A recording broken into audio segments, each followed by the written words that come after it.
दत्तावतार श्री नृसिंह सरस्वती यांच्या प्रेरणेनेच गुरुचरित्र लिहिले गेले. परिणामी या ग्रंथाला ईश्वरी अधिष्ठान असल्याने तो वरद ग्रंथ असून त्याला श्री गुरूंनी भक्त कामकल्पद्रुम असा वर देऊन ठेवलेला आहे.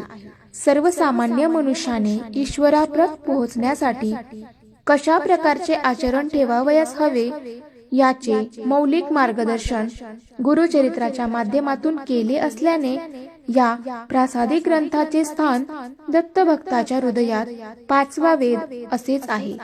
दिव्य व दैवी परंपरेने चालत आलेल्या मूळ ग्रंथाचा 1480च्या सुमारास सरस्वती गंगाधरांनी केलेला विस्तार म्हणजेच गुरुचरित्र हा ग्रंथ महाराष्ट्रात लोकप्रिय असून दत्त संप्रदायिकांनी त्याला वेदाची मान्यता दिलेली आहे.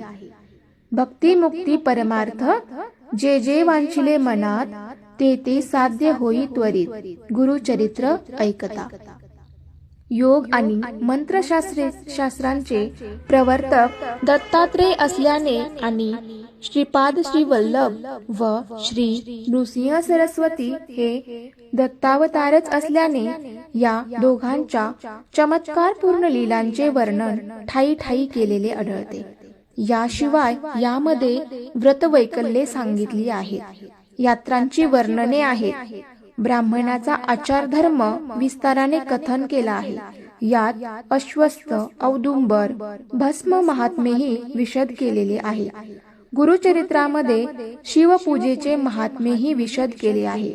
रुद्राक्ष धारणाचे फायदे, शिवरात्रीच्या उपवासाचे फल, सोमवार व्रत, भस्मलेपन इत्यादींची तपशीलवार माहिती आहे. या ग्रंथानेच समाजाला शाश्वत मूल्ये शिकविली. त्यापैकी श्री गुरुदेव दत्त श्री स्वामी समर्थ महाराज की जय.